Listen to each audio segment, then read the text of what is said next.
जय श्री राम।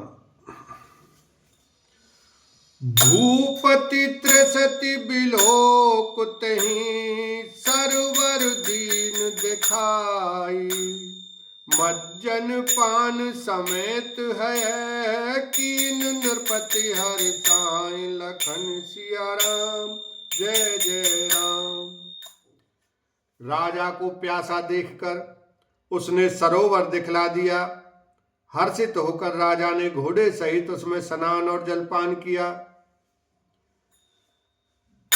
गई श्रम सकल सुखी नृप भयउ। निज आश्रम तापस ले गयउ। आसन दीन आस्तर जानी। पुनि तापस बोले मृदुबानी। सारी थकावट मिट गई, राजा सुखी हो गया। तब तपस्वी उसे अपने आश्रम में ले गया और सूर्यास्त का समय जानकर उसने राजा को बैठने के लिए आसन दिया। फिर वह तपस्वी कोमलवाणी से बोला, को तुम कस बन फिर हूँ अकेले। सुंदर जुबा जीव पर हेले। चक्रवर्ती के लाचन तोरे। देखत दया लागी अति मोरे। तुम कौन हो? सुंदर युवक होकर जीवन की परवाह न करके वन में अकेले क्यों फिर रहे हो? तुम्हारे चक्रवर्ती राजा के से लक्षण देखकर मुझे बड़ी दया आती है। नाम प्रताप भानु अवनीता। तासु सचिव में सुनहु मुनीता। फिरत अहेरे परयु बुलाई। बड़े भाग देखें पद आई। राजा ने कहा, हे मुनीश्वर सुनिए। प्रताप भानु नाम का एक राजा है, मैं उसका मंत्री हूँ। शिकार के लिए फिरते हुए राह भूल गया हूँ। बड़े भाग्य से यहाँ आकर मैंने आपके चरणों के दर्शन पाए हैं। हम कह दुर्लभ दरस तुम्हारा। जानत हो कछु भल हो निहारा। कह मुनि तात भयउ अंधियारा। जो जन 70 नगर तुम्हारा। हमें आपका दर्शन दुर्लभ था, इससे जान पड़ता है कुछ भला होने वाला है। मुनि ने कहा, हे तात, अंधेरा हो गया। तुम्हारा नगर यहाँ से 70 योजन पर है। निशा घोर गंभीर बन पंथ न सुनहु सुजान।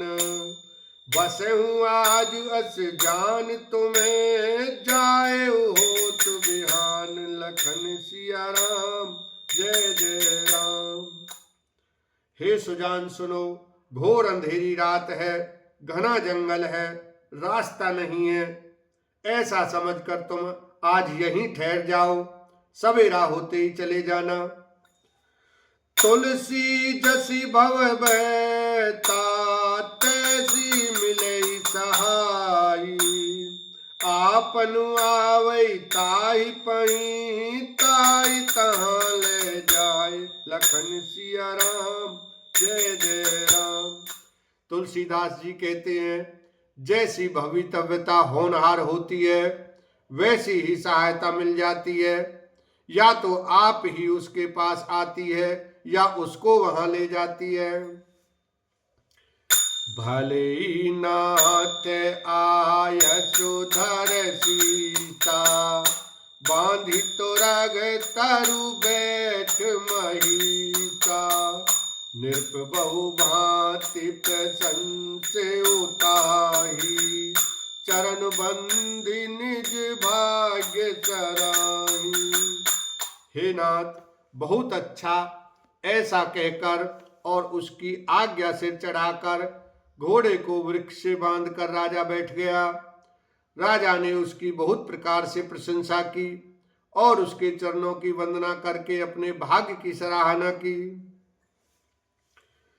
पुनि बोले मृदु गिरा सुहाई, जान पिता प्रभु करऊं ढिठाई। मोहि मुनि से सुत सेवक जानी, नाथ नाम निज कहूं बखानी। फिर सुंदर कोमल वाणी से कहा, हे प्रभु, आपको पिता जानकर मैं ढिठाई करता हूं।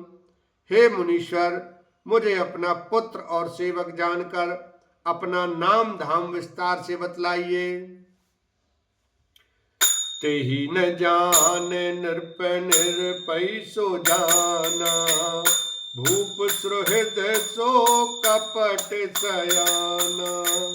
बैरी पुनि छात्री पुनि राजा, छल बल कीन चै निज काजा। राजा ने उसको नहीं पहचाना, पर वह राजा को पहचान गया था। राजा तो शुद्ध हृदय था और वह कपट करने में चतुर था। एक तो वैरी, फिर जाति का क्षत्रिय, फिर राजा। वह छल बल से अपना काम बनाना चाहता था। समुझी राज सुख दुखित अराती, अवा अनल एव सुल गई छाती। सरल बचन नृप के सुनि काना, बयर संभारी हृदय हरसाना। वह शत्रु अपने राज सुख को समझ करके समरण करके दुखी था। उसकी छाती कुम्हार के आंवे की आग की तरह भीतर ही भीतर सुलग रही थी। राजा के सरल वचन कान से सुनकर अपने वैर को याद कर वह हृदय में हर्षित हुआ। कपटि बोरी बानी मृदुल, बोले जुगति समेत। नाम हमार भिखारी, अब निर्धन रहित निकेत। लखन सिया राम जय जय राम। वह कपट में डुबोकर बड़ी युक्ति के साथ कोमलवाणी बोला, अब हमारा नाम भिखारी है, क्योंकि हम निर्धन और अनिकेत घर द्वारहीन हैं। कहे नृप जय विज्ञान निधाना, तुम सारी के गलित अभिमाना। सदा रहे अनपनो दुराए, सब विधि कुशल कुबेश बनाए। राजा ने कहा, जो आपके सदृश विज्ञान के निधान और सर्वताभिमान रहित होते हैं, वे अपने स्वरूप को सदा छिपाए रहते हैं, क्योंकि कुवेश बनाकर रहने में ही सब तरह का कल्याण है। प्रकट संत वेश में मान होने की संभावना है और मान से पतन की। बोलो सियावर रामचंद्र की जय। उमापति महादेव की जय।